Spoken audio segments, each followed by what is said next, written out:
क्या लगता है राहुल गांधी के तर्कस में तीर नहीं है? नेताओं को मारने का प्रयास करते रहे आप, मारा तो आप मर गए, खुद मर गए आप। जी जी, आपके लिए एक चीज कही जा रही है, आप 32 साल चौटाला परिवार के साथ रहे, बिल्कुल और फिर आपने एक मोड़ पे आके उनको छोड़ दिया, बिल्कुल छोड़ दिया, और फिर आप आ गए कांग्रेस पार्टी। आगे, बिल्कुल आगे। ठीक है, उसके बाद फिर आप चले गए बीजेपी में, फिर आ गए आप कांग्रेस में, बिल्कुल आज फिर आपने कांग्रेस को छोड़ दिया है। कह रहे कि टिकाऊ नहीं है कि चौधरी साहब बहुत अनुभवी नेता हैं, बहुत एक्सपीरियंस है, और उस नर्सरी से निकले हैं जो चौधरी देवलाल की नर्सरी, जहां से बड़े प्रेम नेता निकले हैं, लेकिन अंतिम समय में आके पुत्र मोह में डूब रहे हैं। लेकिन नरेंद्र मोदी जी के साथ मेरे पुराने ताल्लुकात थे, लेकिन मुझे ये नहीं पता कि प्राइम मिनिस्टर बनने के बाद आदमी का रुख और बदल जाता है। अंकल, एक बात का आप नाराज ना होना, क्या बोले, हो सकता है मैं इस बार गौरव को लड़ाऊं। तो आपको क्या लगता है फिर भूपेंद्र सिंह हुड्डा को ना बनाया जाता तो फिर क्या ऑप्शन था पार्टी के पास? नमस्कार साथियों, मैं हूं आपका होस्ट कुलदीप सिंह पुनिया, और मैं लेकर चलता हूं आपको राजनीति की दुनिया।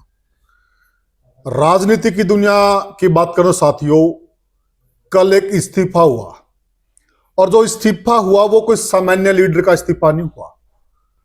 कांग्रेस के कद्दावर नेता और हरियाणा के बहुत बड़े नेता और बहुत पुराने नेता, जिन नेताओं ने चौधरी देवीलाल के साथ राजनीति की शुरुआत की, राजनीति का ककहरा सीखा, अगर उन नेताओं की बात करें तो उनमें से शायद गिने चुने नेता बचे हुए हैं आज हरियाणा की राजनीति में। और एक जमाने में इनको चौधरी देवीलाल का हनुमान कहा जाता था, और सही में रहे भी हनुमान है। दूसरी बात, ये चौधरी देवीलाल की सरकार में भी मंत्री रहे, और उनके सुपुत्र ओम प्रकाश चौटाला की सरकार में भी मंत्री रहे, और उसके बाद जो ओम प्रकाश चौटाला के पुत्र उनके साथ भी काम किया। देवीलाल की परिवार की कई पीढ़ियों के साथ इनका काम करने का तजुर्बा है। बहुत अनुभवी आदमी है, बहुत ही सिंपल और सरल आदमी है।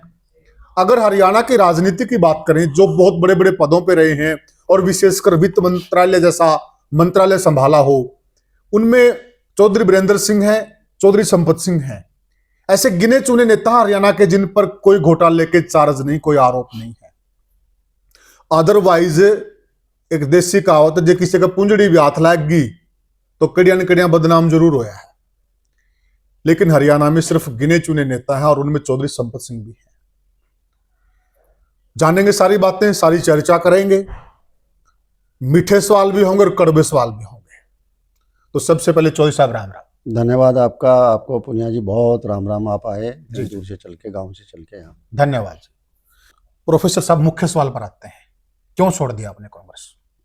देखिए, मैंने 2009 में जो मेरे इमोशनल भावनात्मक डिफरेंसेस आ गए थे लोक दल से जी, तो मैंने कांग्रेस ज्वाइन कर ली थी जी। और कांग्रेस ज्वाइन की थी तो बाकायदा जो है मेरे सामने कहा गया कि आपको फतेहाबाद से चुनाव लड़ाएंगे, और सरकार आएगी तो आपको बहुत अहमियत देंगे, महत्व देंगे आपको।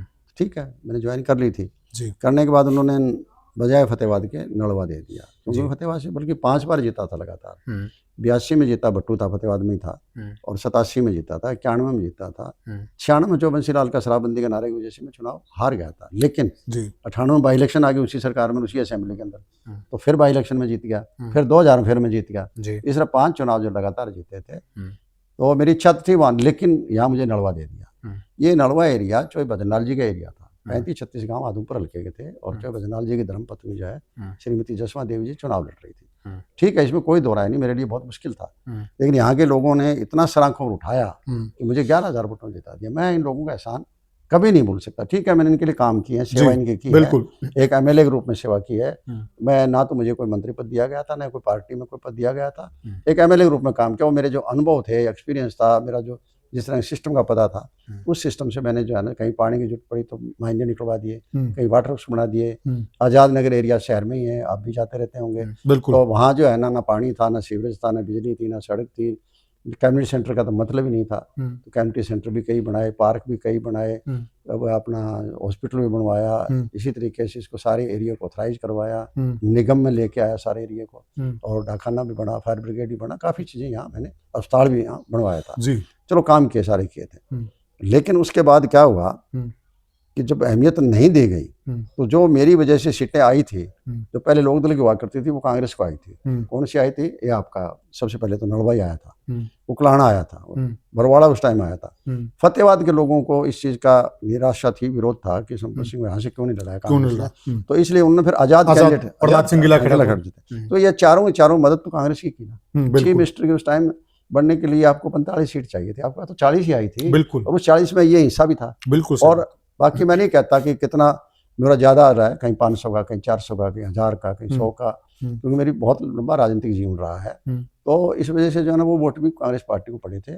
और चलो जैसे भी थी वो सरकार बन गई थी, लेकिन अहमियत न देने की वजह से आप देखें। क्या लगता है राहुल गांधी के तर्कस में तीर नहीं है? मुझे तो दम लगा नहीं कर जिस तरीके से यहाँ जब चुनाव हो रहे थे और टिकटें बट रही थी, आप उस टाइम अमेरिका बैठे हो, मुझे यह कहना कि एक आदमी जब भी जरूरी समय होता है अमेरिका चले जाते हैं। एक आदमी व्यक्ति विशेष जो है ना पार्टी को बंदी बना रहा है, तो पार्टी को बंदी बनाना तो फिर इसका फिर कांग्रेस पार्टी कहाँ रहेगी? जो लोगों ने सपना ले रखा था कि विकल्प बनेगी कांग्रेस पार्टी, उनका सपना बहुत बुरी तरह से टूटा, झटका लगा। और ये झटके का सिर्फ देख लो आप, 37 एमएलए तो हिम्मत नहीं कर रहे हैं, 4 महीने तक पानी नहीं चला भाखड़ा का, और उसके बावजूद किसी की हिम्मत नहीं होगी सड़क पर आ जाए, हमारे पीछे लोग आ जाएंगे, नहीं आ सकते थे लोग। अनुभवी नेता है, कांग्रेस की पार्टी के भी रहे हैं, अन्य दलों में भी आप रहे हैं, आप एक ऐसे पद पर भी रहे हैं जो एक समाज को शिक्षा देने का काम करता है, बहुत अनुभवी नेता है। तो आपको क्या लगता है, अगर भूपेंद्र सिंह हुड्डा को ना बनाया जाता तो फिर क्या ऑप्शन था पार्टी के पास? आप देखिए, ऑप्शन होता नहीं है, बनाए जाते हैं ऑप्शन। जैसे बीजेपी का है, उन्होंने धीरे धीरे संगठन अपना मजबूत कर लिया। कांग्रेस पार्टी भी 2005 से 67 सीट आई, उससे सीख लेके पार्टी को मजबूत करते जाते, संगठन को मजबूत करते जाते, तो आज ये दिक्कत ना आती आपके सामने। आप संगठन में ये नहीं हो सकता कि आपको जो है ना किसी एक नेता के विहीन आप हो जाओगे तो पार्टी खत्म हो जाएगी। अगर इस तरह की पोजीशन में आपने लाए दिया है ना, तो फिर तो बंदी हो गए हो। मतलब देखिए, यानी कि जमात नहीं तैयार की जा रही है, तैयार नहीं की गई, नेताओं की जमात, नेता बनाए के पास नेताओं की जमात है, तैयार नहीं की, तैयार किए जाते हैं नेता तैयार वो करेंगे। जैसे चौधरी ने मुझे बना दिया, नेता बना दिया, मैं कोई नेता थोड़ा ही था, मेरा राजनीति से वास्ता ही नहीं था। तो नेता लोग जो बड़े नेता है ना, वो प्रोजेक्ट करते हैं, और प्रोजेक्ट करोगे तो आप नेता बन जाओगे, नहीं प्रोजेक्ट करोगे तो आप नहीं रह जाओगे। तो केवल मात्र आपके घर में जन्म ले लिया वही नेता थोड़ा ही होगा। ठीक बात है। आज मानते नहीं उसको, कुछ लोग ये भी कहते हैं हम तो उसकी नर्सरी को नहीं, वो भी तो किसी का हक है। अरे भैया कोई बात नहीं मानो, कोई बात नहीं, भगवान आपका भला करे, आपको आपकी उम्र बनाए रखे। अच्छा, आपने जो इस्तीफा भेजा वो राहुल गांधी जी को भी भेजा, आपने खड़गे जी को भेजा, वेणुगोपाल को भेजा, खड़गे जी को भेजा, आपने हरिप्रसाद जी को भेजा, हरिप्रसाद जी को आपने नरेंद्र जी को भेजा, राव नरेंद्र जी को आपने भेजा। जी। तो इतने जो प्रमुख चेहरे हैं कांग्रेस के बड़े पदों पर हैं, इसके पीछे क्या रीजन है?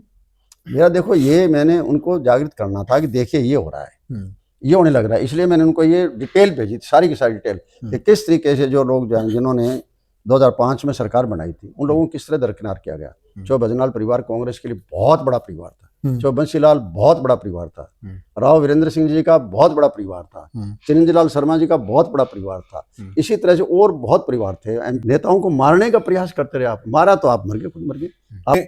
कुछ नेताओं का जिक्र किया कि ये नेता भूपेंद्र सिंह हुड्डा की वजह से कांग्रेस छोड़कर चले गए, उन्होंने बनाया था इनको चीफ मिनिस्टर, उन्होंने चीफ मिनिस्टर बनाया, एक भजनलाल को छोड़ के बाकी बनाने वाले में थे, जो उस वक्त एमपी थे, वो सारे के सारे सोनिया दरबार में गए थे, उन्होंने जाके पैरवी की थी। बिल्कुल सत्य है। तो एक चीज बताइए कि उसमें से जैसे भजनलाल परिवार कांग्रेस छोड़ गया, दोबारा आ गया, चौधरी वीरेंद्र सिंह डूमरखा कांग्रेस छोड़ गए, दोबारा आ गए, तो फिर जब उसके बावजूद फिर वापस छुट्टी कर दी, फिर वापस छुट्टी कर दी। अब सवाल ये पैदा होता है कि जब वहां खराबी है, भूपेंद्र सिंह हुड्डा तो वहां तटस्थ में बैठे हैं, तो फिर दोबारा लोग क्यों जा रहे हैं? दोबारा देखिए, मैं बता रहा हूँ कि उस टाइम कांग्रेस की जिस तरीके से हवा बनी थी, बहुत तगड़ी हवा बनी थी। चाहे वीरेंद्र सिंह जी आए थे, अशोक तंवर का भी कह सकते हैं, वो भी दोबारा चले भी आए थे। वो इस वजह से आए थे कि इस बार जो है ना बीजेपी की छुट्टी कर देंगे हम, क्योंकि सारे मिलके एक हवा बन रही है। लेकिन उनको ये क्या पता था कि नीचे खेल क्या खेला जा रहा है। अब तो वो भी पछता रहे होंगे कि तुम आए तो थे लेकिन मारे गए। अब अपना तंवर साहब तो बिल्कुल टाइम पर आए, प्रचार बंद होने वाला था, उस टाइम हाथ उनको महसूस हो रहा होगा, लेकिन वो तो हो गया। वो इस भरोसे में आगे सारे के सारे आगे थे कि सरकार आने लग रही है। अब चाहे वीरेंद्र सिंह को देखो, चाहे कुछ कहो, बड़े नेता मानता हूँ, मैं इज्जत करता हूँ उनकी, ईमानदार भी रहे हैं, इंटेलिजेंट भी रहे हैं, लेकिन कुछ भी हो बीजेपी ने दिया तो बहुत है। चाहे वीरेंद्र सिंह को देखो कहाँ मंत्री पद बनाया, बिल्कुल, और हरियाणा में मंत्री उनको हरियाणा से बनने नहीं दिया, कांग्रेस में मंत्री बनने नहीं दिया, उनका मंत्रिमंडल जाने से सूट रोका। बूट तैयारी हो गई थी, सब कुछ बिल्कुल। यहाँ उनको रोका, वहां उन्होंने मंत्री बनाया, बहुत बड़े मंत्री बनाए थे, स्टील का मंत्री दिया था क्या उनको, इस्पात मंत्री बनाया, इस्पात मंत्री पहले बनाया, ग्रामीण नहीं ग्रामीण विकास का, हाँ। सैनिटेशन का, हाँ। इतना बड़ा महकमा दिया गया था। और प्रेमलता जी है, वो बहुत बढ़िया मतलब लेडी है, राजनीति में बहुत सक्रिय, शुरू से चौबेंद्र जी के साथ लगी हुई है, उनको एमएलए बनाया गया। उनके बेटे को वो राजनीति में नहीं आना चाहते थे, लेकिन फिर भी जो है ना उनको एमपी बनाया था। दिया तो बहुत था उनको, लेकिन वो कहीं न कहीं कांग्रेस के अंदर उनकी भावना थी कि भी तुम कांग्रेस से अलग हो गया, राजीव गांधी जी का बड़ा नजदीक था, तो यूं करके ये सोच के कि ठीक है बाद में हम सेवा फिर कर सकूं लोगों की, ये सोच कर आए थे। तो यूं क्या पता कि सेवा करने के बजाय ना ना आपको वापिस संकट में डालेंगे, वो डाल भी दिया। कितने वोटों से आ रहे हैं? 32 वोटों 32 वोटों से आ रहे हैं। और आपने खिलाफ कितने वोट लगवा दिए? 60,000। और दूसरा अभी जो उनकी यात्रा चल रही है, या वो कोई साथ में कह रहे कांग्रेस यात्रा ही नहीं है, वो कांग्रेस के नहीं मान रहे, अब तक कांग्रेस को अलग नहीं थलग मान किया रहे। जा रहा है। तो अब देखिए यहाँ जब ये श्रीमती इंदिरा गांधी जी की जयंती मनाई जा रही थी कांग्रेस भवन में, एक मीटिंग नीचे हो रही है, एक मीटिंग ऊपर हो रही है, और कांग्रेस पार्टी जो है ना वहां सद्भावना यात्रा निकाल रही है। 3 जगह काम हो रहे थे ना सारे, ठीक बात है। तो फिर कहाँ होगी एकता आपकी? क्या संदेश जाएगा? क्या संदेश जाएगा? लोगों में यही जा रहा है कि ये तो ढाके 3 पात हैं, तो लोग निराश हो रहे हैं। जी जी, आपके लिए एक चीज कही जा रही है, आप 32 साल चौटाला परिवार के साथ रहे, बिल्कुल, और फिर आपने एक मोड़ पे आके उनको छोड़ दिया, बिल्कुल छोड़ दिया, और फिर आप आ गए कांग्रेस पार्टी। आगे, बिल्कुल आगे, ठीक है। उसके बाद फिर आप चले गए बीजेपी में, फिर आ गए आप कांग्रेस में, बिल्कुल आज आगे। फिर आपने कांग्रेस को छोड़ दिया है, कह रहे हैं कि टिकाऊ नहीं है। देखिए मैं बताता हूँ, कई बार हालात ऐसे होते हैं कि आपको जनहितों पर रखना पड़ता है, अपना हित भी छोड़ना पड़ता है। हम मानते हैं कि आप एक पार्टी दूसरी तीसरी में जाएंगे तो चर्चा आपके बारे में होगी, लेकिन कई बार चर्चा को दरकिनार करके पब्लिक का इंटरेस्ट देखा जाता है। उस टाइम जो मैं बता रहा हूँ, उस टाइम मेरे तो उनके, उस टाइम तो मैं खुद मानता हूँ कि लोगों से अलग हुआ, तो मेरा इमोशनल जो है ना जो फीलिंग थी, इमोशनल जो डिफरेंसेस आए थे, उसकी वजह से मुझे जाना पड़ेगा। तो इसमें कोई दो राय नहीं, वो मेरा स्टेप कोई घना बढ़िया स्टेप नहीं था। बाद में मैं आज रियलाइज कर रहा हूँ ठीक नहीं था वो स्टेप, ये हो गया। अब होने के बाद जिस तरह से मेरे साथ व्यवहार किया गया, तो स्वाभाविक है कि उसके बाद मेरे दिमाग में फिर गुस्सा आया है उसका, वो मैं गुस्से का शिकार हूँ, इसमें कोई दो बात नहीं है। वो गुस्सा हुआ, जैसे वो तो इमोशन का हुआ था, यहाँ आगे फिर गुस्सा आया कि ये तो बहुत बड़ा नुकसान कर दिया तेरा, तो राजनीतिक जीवन ही खत्म कर दिया आगे के लिए तेरा, कहीं मतलब कहीं का नहीं छोड़ा टिकट, अब इन्होंने टिकट इस तरह काट दी, अब क्या करेगा। उस टाइम मेरे दिमाग में यह आया कि नरेंद्र मोदी जी के साथ मेरे पुराने ताल्लुकात थे, लेकिन मुझे ये नहीं पता कि प्राइम मिनिस्टर बनने के बाद आदमी का रुख और बदल जाता है। तो ये सोच के मैं बीजेपी में आ गया था, इसमें कोई दो राय नहीं है, और उसका नुकसान कांग्रेस पार्टी को सहना भी पड़ा था। लेकिन वहाँ मैंने समझ लिया कि ये तो खास करके जब ये किसान आंदोलन चलने लगा ना, उसी टाइम उन्होंने मुझे एग्जीक्यूटिव का मेंबर बनाया था, बीजेपी स्टेट एग्जीक्यूटिव का। मैंने उसी दिन मैं इनको भेज दिया था वापिस से लिख के प्रधान को कि मैं ये काम नहीं कर सकता, मेरे बस की बात नहीं है, मैं कमरे बंद होकर राजनीति नहीं कर सकता, क्योंकि हालात ऐसे हो गए थे कि किसी मिनिस्टर की हिम्मत नहीं पड़ रही थी बाहर जाने की, पुलिस के दायरे में रहकर कर रहे थे, चीफ मिनिस्टर का हेलीकॉप्टर नहीं उतरने दे रहे थे। तो मैंने कहा मैं इस तरीके की कोई जिम्मेदारी नहीं ले सकता कर कोई। उस टाइम मैंने वो छोड़ के, बाद में मैं जब वो जिम्मेदारी छोड़ी, अखबार में भी जिक्र आ गया, आते फिर जो भूपेंद्र हुड्डा जी मेरे साथ है, ये है वो है, चौधरी साहब छोड़ो पुरानी बातों को। दीपेंद्र गौरव के साथ, क्योंकि दोनों साथ पढ़े हुए थे, एक क्लास आगे था दीपेंद्र वहाँ देव कॉलेज के अंदर अजमेर, तो वो भी कहना नहीं भाई साहब ये है वो है, भैया ये करूँगा, भैया वो करूँगा, मैं ऐसे लारे लपे कर करके इतना यहाँ तक कह दिया मुझे। जब आदमी कहने लगा अंकल एक बात का आप नाराज ना होना, मैं क्या बोले, हो सकता है मैं इस बार गौरव को लड़ाऊँ।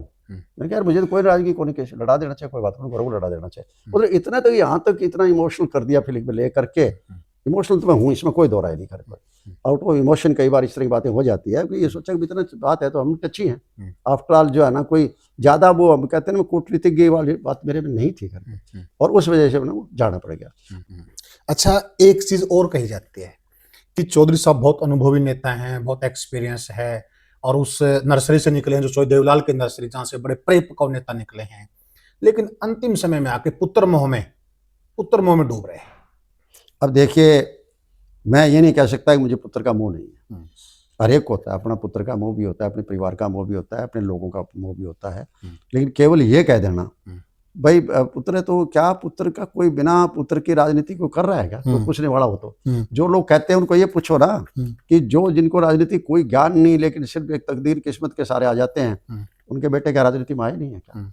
मेरा बेटा कोई आज का थोड़ी राजनीति में है, मेरा तो पार्लियामेंट का जो चुनाव था 2009 के अंदर, तो नारनौद का, वाणीखेड़ा का, रांसी का उसने संभाला था।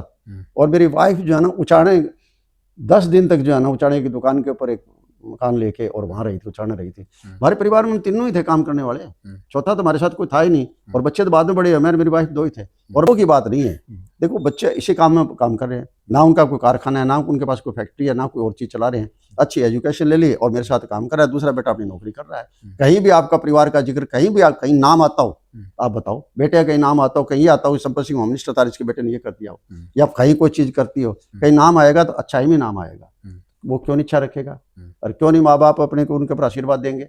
ये कह देना कि पुत्र मोह, मैं कहता हूँ पुत्र मोह क्यों नहीं है, किसको पुत्र मोह? कौन सा नेता नहीं कर रहा? लेकिन बात ये करनी चाहिए, ये है कि भाई आप अपने औलाद को आप शिक्षा क्या दे रहे हो, वो देखो ना। क्या वो शिक्षित नहीं है? क्या वो सभ्य नहीं है? क्या लोगों में बात करने में सक्षम नहीं है? आज तक किसी का अपमान किया हो, किसी का कोई एक चार्ज उसके ऊपर किसी लगाया हो? जैसे मैं ठीक आज ये जरूर कह देंगे कि आज इस पार्टी में चला गया, उस पार्टी में चला गया, जरूर कहेंगे, बिल्कुल कहेंगे। लेकिन और कोई भी चार्ज आज परमात्मा की दया से मैं सोचता हूँ कि कोई दाग नहीं होने की वजह से मेरा जीवन सफल हो रहा है। ठीक बात है, बड़ी बात है। तो साथियों, हमने बात की प्रोफेसर संपत सिंह से, और कहें तो ये हरियाणा की राजनीति के प्रोफेसर भी हैं, क्योंकि जिस यूनिवर्सिटी से इन्होंने राजनीति शुरू की थी, उस यूनिवर्सिटी से अनेक राजनेता निकले हैं और अलग अलग पार्टियों में काम भी कर रहे हैं। लेकिन उस राजनीति के प्रोफेसर तो सही मायने में, उस यूनिवर्सिटी के प्रोफेसर तो सही मायने में संपत सिंह ही है। और जिस प्रकार से राजनीति में अपने आप को निष्कलंक बनाए रखा, आज तक भी ऐसा कोई दाग नहीं है। अनेक नेताओं पर अनेक दाग लगे हैं। और बात जो पुत्र मोह की है, बिल्कुल साफ साफ कहा कि देखिए, अगर मैं राजनीति करता हूं और मेरा पुत्र राजनीति में लायक है तो क्यों नहीं राजनीति करेगा? क्यों उसके अधिकार छीने जाएंगे? अगर उन पे कोई चार्ज है, कोई दाग धब्बा है, तो बात कीजिए। सभी तो कर रहे हैं। फिल्म अभिनेता का बेटा अभिनेता बन रहा है, प्रोड्यूसर का बेटा प्रोड्यूसर बन रहा है, जिस लाइन का किसान का बेटा किसान बन रहा है। ये ऐसा तो कोई कानून नहीं हिंदुस्तान में कि उसका बेटा ये नहीं बनेगा। तो खुल के कहा, जो हमने पूछा डंके की चोट पर जवाब दिया। आप क्या मानते हैं? क्या जो चौधरी साहब ने आंसर किए हैं, आप उनसे सहमत हैं या असहमत हैं? कमेंट सेक्शन में अपनी राय जरूर दीजिएगा। फिर मिलेंगे किसी और इंटरव्यू में, किसी और मुद्दे पर। तब तक के लिए राम राम।